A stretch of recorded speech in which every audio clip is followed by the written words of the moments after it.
اگر جمهوری اسلامی نرود جوانان ما یکی یکی از دست میروند.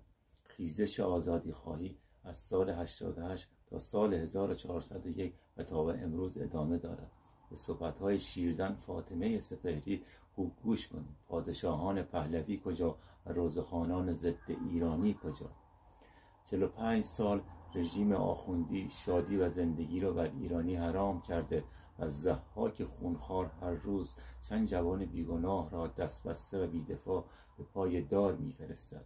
مهران سماک، میلاد زهره‌وند، آمنه شهبازی فرد، خدا نور لجه‌ای، سیاوش محمودی، ستار بهشتی، سعید یعقوبی، پوریا بختیاری، ندا آقا سلطان فرزندان ایران بودند. برای نجات ایران اتحاد رمز پیروزی ماست. ما ملت ایران ارتش آزادی بخش میهن و شاهیم. زنده باد ایران، جاوید شاه.